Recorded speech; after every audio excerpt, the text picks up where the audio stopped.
Welcome to the Tangle with Kyle Ridley. So happy to have you back. I have a great conversation ahead. I'm so excited to share it. It's with the phenomenal Judy Gold, who I've been following since I was a child, first on American Girl, and been following her ever since. Seen her live many times. She used to be on my old shows throughout the years whenever she'd come to the DC area, and it was so phenomenal to sit down with her for an hour and get into every era of her storied life. So what am I tangled in this week? I just got back from a wonderful beach weekend, just 2 nights. 4 of my dearest friends went to Rehoboth Beach, Delaware, about 2.5, 3 hours from DC. I go all the time throughout the year. I have some family who live not too far from it, and so I make my way there off season, on season. It's sort of my happy place. And it was another beautiful, sunshiny weekend. Spent several hours on the beach, ate a lot of good food, danced the whole night. And when you and your group of friends get together, there's always some hijinks, but we're in our 40s now, most of us, so nothing too crazy, but we can have some craziness along the way. The drive is also one of the most fun times because going up there, we were just blasting our favorite 90s female singer-songwriters, a very Lilith Fair ride, if you will. Lots of Sarah McLachlan. We did Tori Amos. We listened to Paula Cole a lot of Anita Franco and Alanis Morissette. Those are my types of songs. We don't have to be blasting dance music and fun gay music all the time on the beach. We were blasting Tori Amos because, hey, that's who we are and we love it. That's our fun.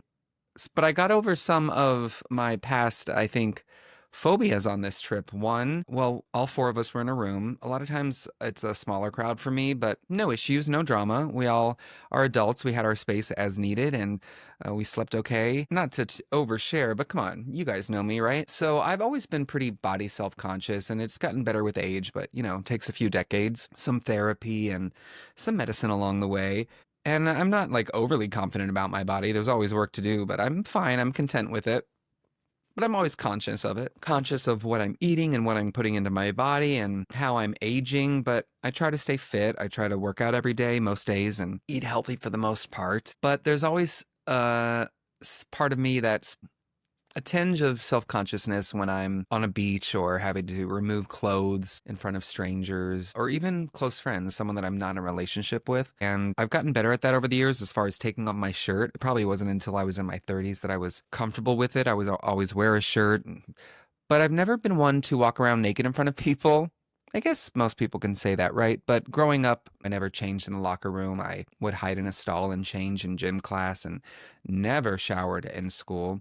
The group I was with seemed to be quite free and quite confident and secure, and in turn, that made me more so. And so, yeah, not sexual at all, but we all were fine changing in front of each other and walking around the hotel room naked. And I just thought, hey, that's progress, bro. Right? Might be 40, but finally comfortable to walk around naked. So, I recommend walking around naked in your living room, as Alanis Morissette says. Another part of the trip that threw me for a loop, not in a bad way, but on the drive home, we're all driving home from our trip and listening to our songs, and someone requests the Sarah Bareilles duet with Rufus Wainwright at the Kennedy Center last year, pre-Trump takeover, when she and Rufus sang She Used to Be Mine from the Waitress soundtrack.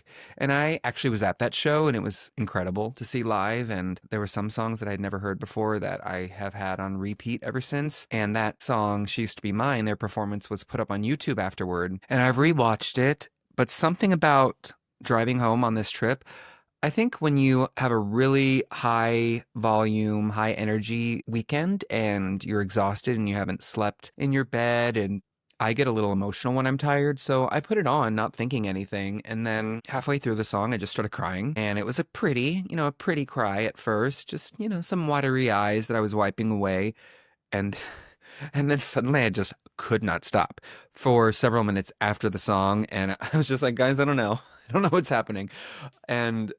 But it was like a good cry because I don't cry much at all. And music can always bring it out in certain times, but that was very unexpected. And I got home and crashed. I like fell right to sleep for 3 hours. I got all my dogs in bed with me and crashed. And then throughout my sleep, I was like having cry dreams. Do you ever have that where I can't even remember what it was all about, but I know I was crying. But again, not in a bad way. Like it was like a release of stuff that I have clearly been building up in a well, and I can't pinpoint anything specific to it, but there was a lot of emotion underneath that was rising to the surface. Sarah Bareilles and Rufus Wainwright, those vocals kill me. Oh my God. Could almost think about it crying now. And then one of my friends went to see Kelly Clarkson in Las Vegas during her opening weekend, and he went during the opening weekend last weekend when she canceled 20 minutes before doors opened. And Kelly is his number one, just like Alanis is my number one. He bought tickets to see both nights of the opening weekend that was canceled. So he got his refund, flew back from Vegas to DC, and then got right back on a plane and saw her the following weekend. He got front row. I'm so happy for him. And he sent me a video of Kelly singing I Will Always Love You, more in the Dolly Parton style, but she always has her little twist on whatever song she does. She always elevates it, in my opinion. She could be the best vocalist out there right now. And the video he sent me made me tear up. Incredible. Sweet times with friends and sweet music and sweet tears, and it's Sunday night and I am ready for the week, I guess. Are we ever? I think I'm okay. Let's get to our guest this week, and I wanted to push this release up a little. It wasn't scheduled for a few weeks, but this conversation runs the gamut of emotions. It is full of fun and laughs, obviously. It's the hilarious Judy Gold, but guys, we get deep. You know, it's not a political podcast, but life in itself is political. It's nothing that you can escape. And I feel privileged to be able to give anyone a platform where they can speak their truth. And we do talk some politics. We do talk Israel and Palestine. She is a Jewish comedian. She was just in Israel. She had to stay in bomb shelters throughout most of her stay, as you'll hear. So I just wanted to give that as we head into this podcast. I hope you do listen throughout the whole. We also talk about her working with Rosie O'Donnell and All-American Girl and 40 years in comedy, more than 40 years, and it's one of my favorites. So, ladies and gentlemen, the hilarious, the multi-talented, prolific writer, one-woman show writer, mother, just all-around trailblazer, and underrated, and we talk about that as well. I'm not the only one who thinks it. The incomparable Judy Gold.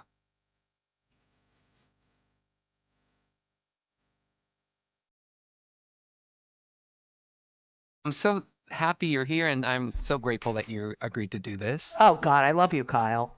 Are you in Provincetown? I am. I That's am. awesome. I'm here every summer and a lot during the winter too. Do you own a place there? Yes, I bought a place in 1994 with the first money I ever made. I have never been. I need to go. Are you you're not gay if you haven't been here, Kyle. I've never been to Fire Island either. Okay, you're so not gay. I know. We have Rehoboth Beach near DC, No, so I do that. No. Oh my gosh. Well, I so appreciate this, and I have so many questions. We'll see how many we get through, but we're going to basically Okay. go throughout your whole career. Oh God, that's going to be terrible. I've broken it up. That should take 5 minutes. No, so we'll start close to the beginning. So you grew up in Jersey, and you moved to New York in 1984, the year I was born, so 40 years ago. Shut the fuck up. 40. It's 41 Okay, years ago. Yes, 41 years ago. That was the year I graduated college. Speaking of college, you majored in music. I did. Was it piano specific? It was a general music. Piano was my major instrument, although I did play clarinet in the orchestra and I sang in the choir, but I didn't like practicing. And these people would go and practice for hours and hours and hours, and I just wanted to have fun. You know, I wanted to have a normal college life. So I was like a general music major. And I took a lot of acting classes too. But I started out as a communications major. And I was like, That's what I this is majored so in. fucking boring. Oh, sorry. But I had I didn't have an aptitude for it. You don't realize that when you're a music major, it's music history, it's music theory, it's conducting, it's so much stuff. It's math and it's history. And people learn a lot through the arts. Like art historians are brilliant. And with performing arts, You were acting in school. Is that where comedy also came into play? Did you first get on stage while at Rutgers? Well, you didn't do your homework, Kyle. No, I did. I'm trying to get everyone the backstory. Okay, good. I love you.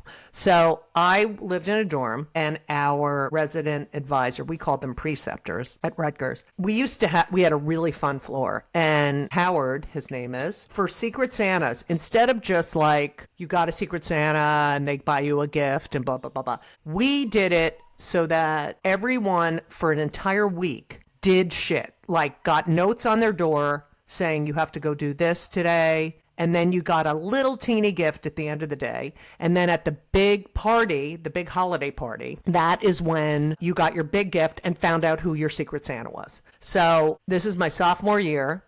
And I get a note from my Secret Santa saying I had to go in the lobby. I mean, every night it was a different show. Like people were just having to do shit. Like it was just like everyone was tortured. So I get a note saying I have to go in the lobby and I had to give a speech on the Immaculate Conception. I had to dress for church, wear a cross, carry a Bible, and sing O Come, O Ye Faithful. Well, you're so Christian. Yeah. And so I did it. And then the present I got was this book. I still have it, Jews in Suburbia. Okay. So I go into Howard's office. I'm like, I don't know who my Secret Santa is, but they're anti-Semitic, and I can kind of guess who it was because there was one guy with a German name, and he was like blonde. And Howard's like, I can't do anything, Judy. I can't do anything until the party and we find out who it is. I can't, I'm like, but this is so anti-Semitic, whatever. Then the next day, I get a note on my door saying I have to do 10 minutes of stand-up comedy using everyone on the floor as material. I took it so seriously. I didn't go to class. I wrote all these jokes, and that night in the lounge, I told my first joke on a microphone in front of an audience, and I got a huge laugh, and I literally had an out-of-body experience. Like I felt like my body was lifting, like, and I was watching myself, and it was like euphoria, and I was like, oh my God, this is it. This is what I'm meant to do. And then at the party, Howard was Santa, and he would open a gift and then say, will Kyle's Secret Santa please come up? And he picks up a gift and he goes, will Judy Gold Secret Santa please come up? And no one came up. And I looked at Howard, and it was him. And he made me do my first stand-up. We're still best friends. I've known him since I'm 17 years old, and he's the greatest, yeah. When you first got the taste of it, did you just seek out open mics? Was it hard to get on stage? I was in New Jersey, and what happened was I started doing, it was the 80s. Every college had comedians coming, and I was very close to New York, and every like Ramada Inn would have a comedy night. And I started doing these other shows, and there was a show at Rutgers. It was called Campus Comedy, and it was three professional comedians from Catch a Rising Star: Adrian Tolsch, Bill Shaft, who ended up being the head writer of Letterman, Larry Amorose, who has written for Joan, he writes for Barry Manilow, and Adrian, God rest her soul, she was the MC at Catch a Rising Star on their new talent, like on Monday nights, which is when they would put up new comedians. It's a time when the MC was the star of the show, which was also a very great time because you always knew the audience was taken care of, and you were going up to a warm crowd who knew what the fucking show was about, which now they just get people who suck to MC. Anyway, so I auditioned to do 5 minutes on their campus comedy show, and they told me I was funny. They're like, you're really funny. And Adrian's like, come hang out at Catch. And every Monday I would go into New York City and hang out at Catch. And I never got on, but I learned so much watching those comics. And I just started going anywhere, everywhere, and anywhere. After I graduated, I auditioned for graduate school to be in theater. And Bill Esper told me I was too tall and he wouldn't be able to cast me. And I thought, oh, that's really nice. He said, but you're very talented. And I ended up just working during the day and every single night, every fucking night going out and doing stand-up. I loved it. I still love it to this day. You still love it. And you talk about that. You have been candid that specifically women in their 50s, 60s, they retire the road, but you still have a big rush and taste for it. I love it. I mean, Joan did. A lot of comedians don't, there's no there's no age, you're too old. It is for network executives. Like I haven't had a special, God, it's been maybe 13 years, 14 years. I have it in my notes. I wanted to talk about that because it feels like everyone has a special, but that's not the case. There's a It lot of isn't the hoops to case. go I through. mean, now you have to fund your own special and try to sell it, which is what people do. But it's also that, Netflix and all these places, it's about how many followers you have and how many eyes are, going to go on that, even if they watch for 5 minutes and then go, oh my God, this person sucks. The whole business has changed because of social media. And it used to be you had to go on the road to develop your act, and you'd come back with a new 10 minutes, and you'd, audition for the Tonight Show or Letterman, and thank God for Arsenio, he put me on so many times. And what would happen is you would plug a club or a couple dates that you were performing, and that's how you got bookings. You'd say, I'm doing the Tonight Show and I'll plug your club. But you had to be good. You had to, it was a craft. And we spent all day working on, the road was so lonely. We had no phones. We had no computers. We had nothing. You were completely isolated. Do they have those comedy condos? Horrible. But yeah, it was what we did, and no women ever got to work together because they never put more than one woman on a show, if they put a woman on a show. Kathy Griffin talks about that a lot, and how Yeah. there's been progress made, but it's still go to any comedy club, it's like 10-1 men. Percent. So, and every best of list is always all men. But I have a friend, Margaret Smith, who was a brilliant comedian, really popular in the 80s and 90s, lesbian, just brilliant. You can look her up, and she was on Letterman so many times. And I saw her a couple years ago when I was in Austin, and she quit the business. And she said, it's kind of like they let you know when your time's up. And it's not like you want to leave. And you know what? I can't accept that. Joan was working until the night before she died.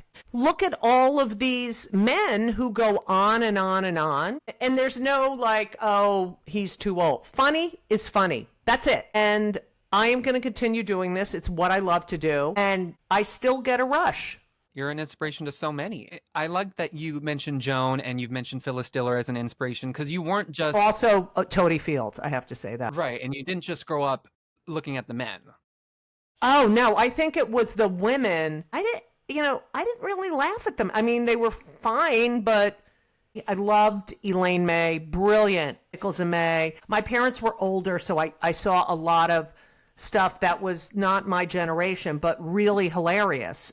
Moms Mabley. I mean, there were so many women. And I remember I've known of Joan since I can talk. And there are my parents laughing at her. There's this guy from Nebraska who hosts the Tonight Show who couldn't be further from who she is, laughing at her. And she's saying and even told, like, all of them were saying all this stuff that you were, like, not supposed to say. And that spoke to me. And Jean Carroll, by the way.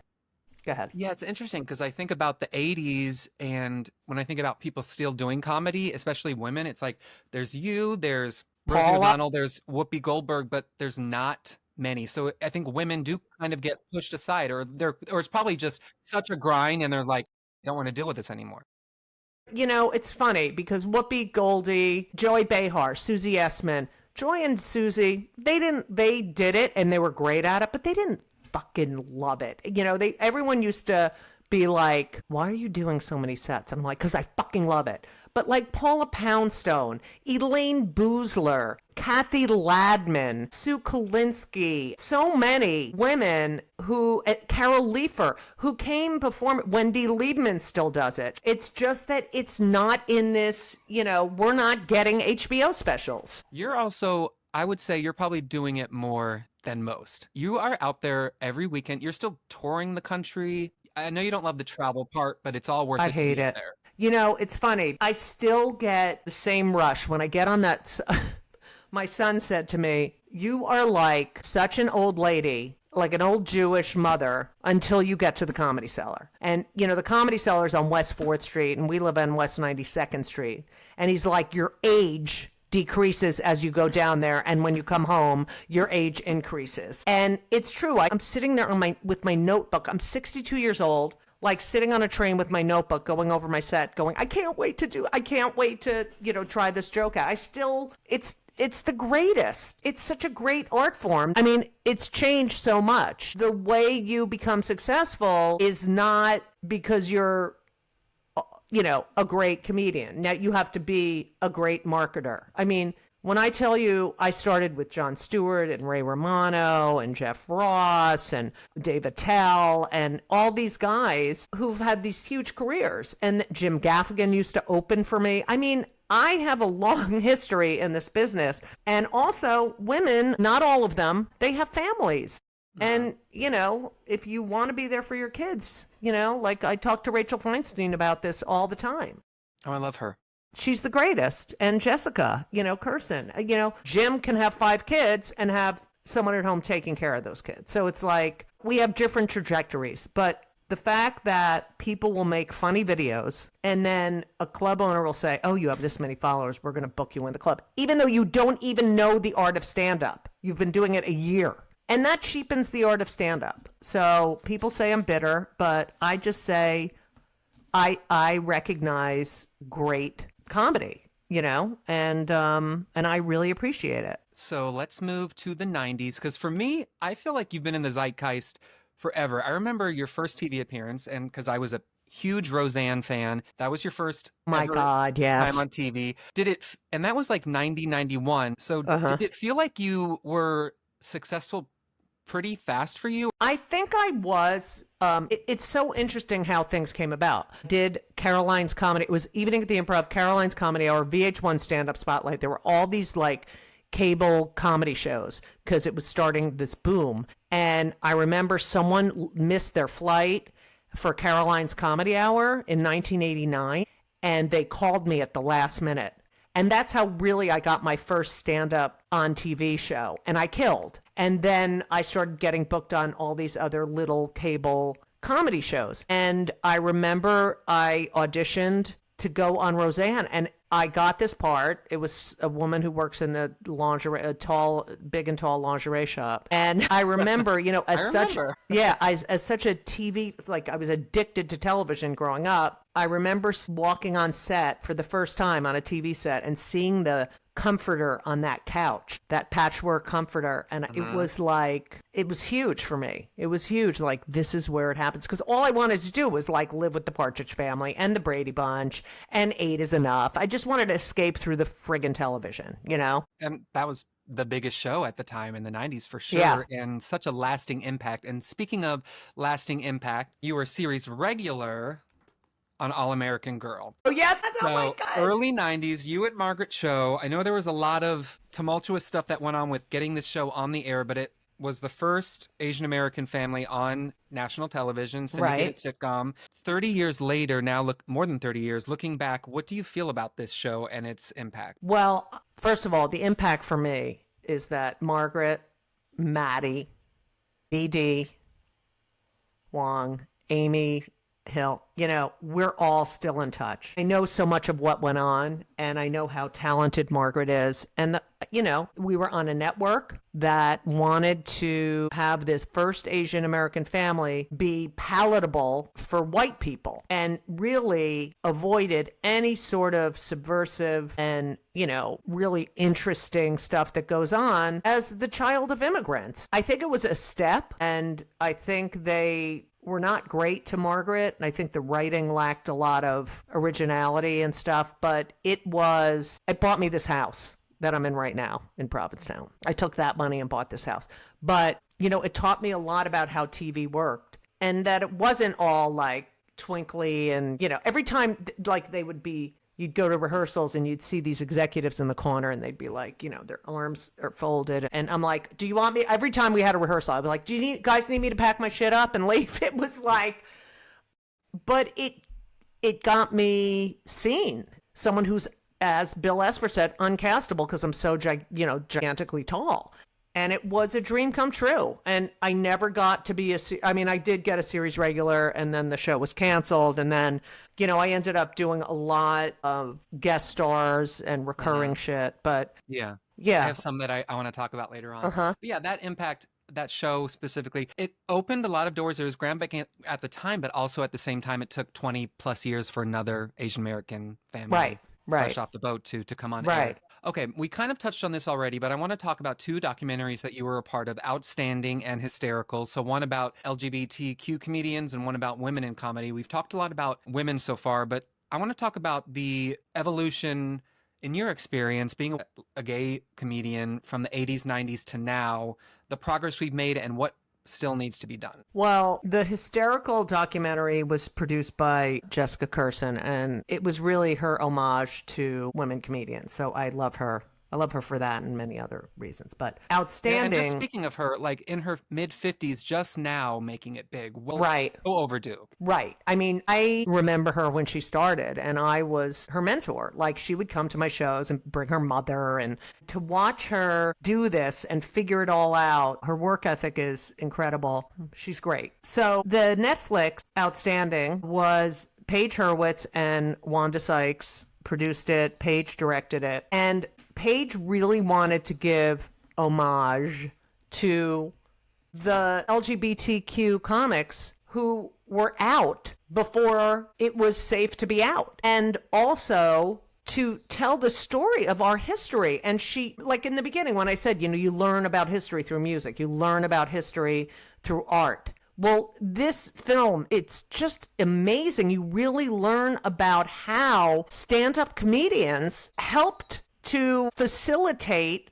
people understanding that we're your neighbors, we're your friends, we're your relatives. You might think you don't know a gay or love a gay person, but you do. And it made it personal, and there was representation for this generation. And it's so, when I walk into a club now and I see someone on stage, trans, bi, non-binary, and it's just so matter of fact. It's like not even nothing from the audience. And I remember the days of people heckling or walking out or complaining or this silence because, I did an HBO special in 95. I was on All American Girl, and then I came out in 96 because my son was born. I was like, what kind of message is it to say, oh, I don't talk about this on stage? I'm proud of my family. He's proud of the family. I'm going to talk. And I came out as a gay parent, which probably made it easier for me to come out because it was a more palatable way. And people were like, oh, wait, we do the same things. Oh, wait, I have the same issues with my kid. Oh, my God, that's so hilarious. And so that sort of changed people's minds, but it also shocked people. And people were like, I thought I knew who you were. And Well, that mid 90s period. right. That And I get letters from people, well, they're in their 30s now. Thank you. I used to go in my basement. I was like, who's this loud lesbian screaming about her family? Just showing me as a mom with 2 kids, just making jokes. Let these kids know you can get in a relationship. You can have children. You can have a family. You can be out. And that, to me, no matter how much it derailed my career and things I, didn't get, or I was told I was too gay or too Jewish or whatever, as much as that happened, I could sleep at night, and I helped other people sleep at night. So that is the greatest gift. Because this was the mid 90s or 1997, 98, and many celebrities were still hidden, and I'm Right. sure still are, but back then there were no TV shows. There was hardly any representation on TV. You were working with someone who was gay, who wasn't out. We'll get to that soon, but yeah, it was a lot. But we've made some progress, but at the same time right now, it's easier for certain people to come on stage, but I'm wondering how you feel as a Jewish comedian right now. Thank you. It seems like we've been going backward. Well, we have been going backward. Yeah.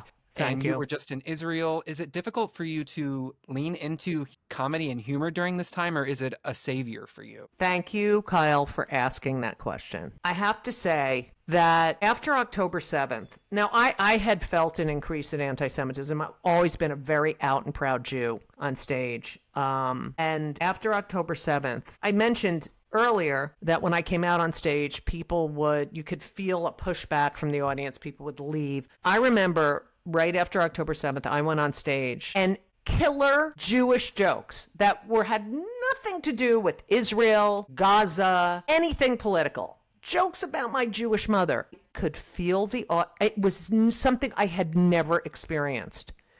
And it was the first time after October 7th, and I'm like, are you kidding me? This was funny on October. You're actually telling me I can't talk about my Jewishness, and comedians started saying, I'm not doing any Jewish jokes anymore. I'm not saying I'm Jewish. And I was like, you have to. You have to. People yelling out, free Palestine, Israel is a apartheid, like people yelling shit out. And I'm talking about being a Jewish mother or my kid playing basketball on a Jewish team, whatever it was. And I've been to Israel twice since October 7th. This last time I went on June 9th. 4 days in is when the Iran war started, and I spent most of it in bomb shelters. But just so you know, I was going on a delegation for Pride, and the woman who was the head of the delegation put this together. It was her first delegation. She was the LGBTQ liaison for the Israeli consulate, and she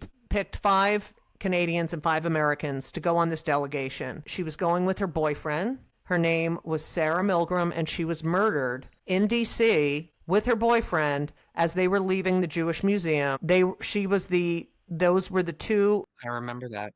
Yeah, on May 21st. Horrible. And I had emailed with her that day. And this was her first delegation. And she was at a talk about how to get more aid to Gaza. And as she left with her boyfriend, she was murdered. And he was murdered. Oh. And so I really wanted to go on this delegation. And I'd been there before as an activist, as an LGBTQ activist, because the community there is incredible, goes through the same stuff we go through. And I have definitely changed since this experience. I got home, I think, June 20th.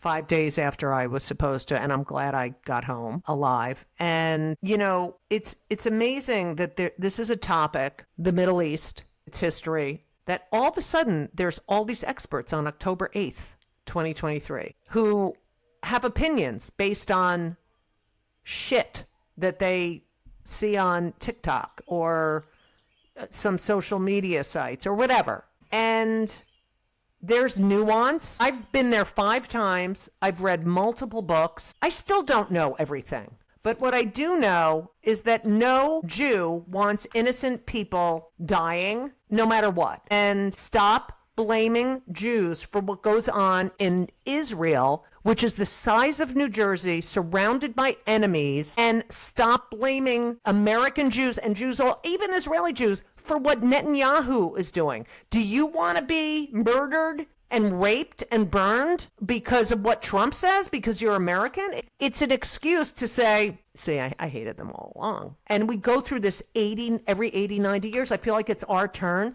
Everyone I know is getting another citizenship. People are scared. Yes, what's happened in Gaza is terrible. And Sudan, and in Syria, and in the Ukraine. And yet you are only focused on hating Zionists, hating Jews, and hating the state of Israel. And it's something we've seen before. It's something our parents and grandparents and great-grandparents warned us about, and it's really sad. But Jews have used humor as a coping mechanism and a weapon for thousands of years, and we will continue to do that. And that's what I do. Well, we're thankful that you are still speaking up and not censoring or silencing yourself, which leads me to your book. Yes, I can say that. When they come for the comedians, we are all in trouble. It was released in the pandemic, and you know, that's the story of my life, Kyle. But you were so good about it, Kyle. You were like, I love this book, and every time you would put me on TV. I love you for that. Oh, well,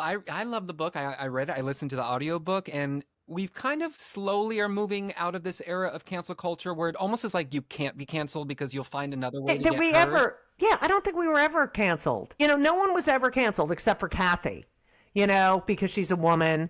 But the shit that, you know, it's funny that Trump says whatever the fuck he wants, and yet he says the most horrible things about people, makes up these stupid nicknames, and yet he can't have a comedian at the White House Correspondents' Center. He wants SNL investigated. He wants to sue 60 Minutes. You know, it's like, come on, you're not the free speech person. You have no sense of humor. Dictators hate comedians and comedy and satire because it weakens their propaganda, because it's based in truth. And so we saw this in the 30s with your favorite person, Adolf Hitler, and we're seeing it all over the world now. Comedians get killed in other countries. What has the response from the book been? Everyone loves it, except oh my God, Kyle, the first review I got on Amazon was, I really liked how she handled the Bill Cosby thing, and I really learned a lot.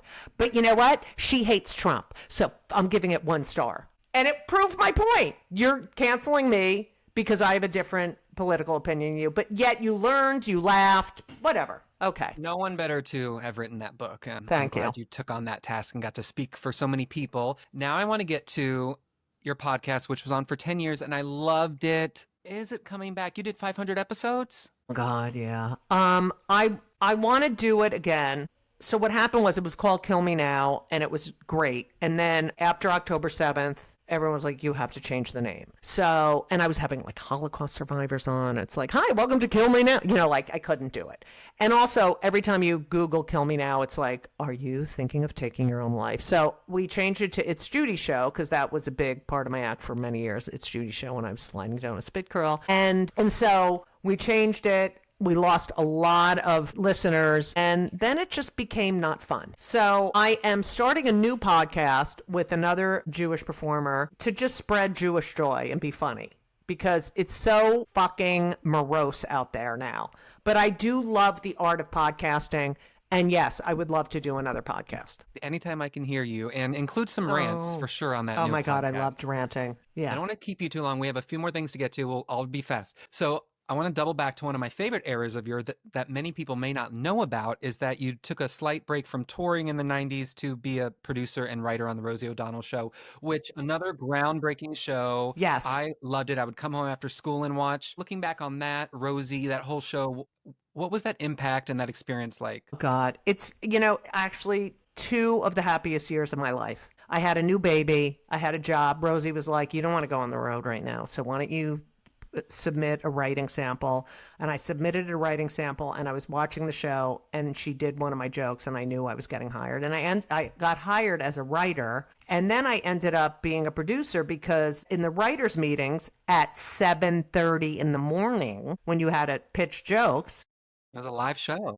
I would always look in the USA Today and all these places, and I would always find these characters there's this person who's obsessed with vacuum cleaners and knows everything. And Rosie's like, get him. And I ended up being the human interest producer and putting all the kids on and all the real people. And I loved that because I knew her sensibility, what would make her laugh and would pique her interest. And it became a great part of the show. I learned so much about producing. I am still friends with so many people on staff. And I remember that show. Rosie wasn't out. And John McD wasn't. No one was out. I was out. But I remember thinking, this show is such a phenomenon. Everyone loves this show. Nothing like it since. Yeah, ever. And I remember thinking, if all these people in the Midwest knew that this show is put on by a bunch of gays and theater nerds, I wonder what they would think.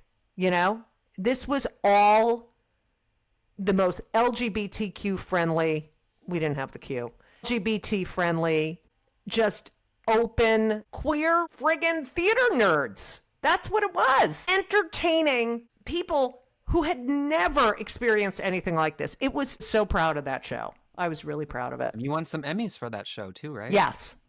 And it was Madonna great. held your baby on that show, I remember. Yes, Henry. And, Madonna held my baby because it was a fake Lourdes. They're the same age. And my mother's friend called and said, I didn't know Judith had a baby, because my mother wouldn't tell her friends. And she's like, oh, that's Judith. And that became my first album. Judith's roommate had the baby, and then Judith adopted it.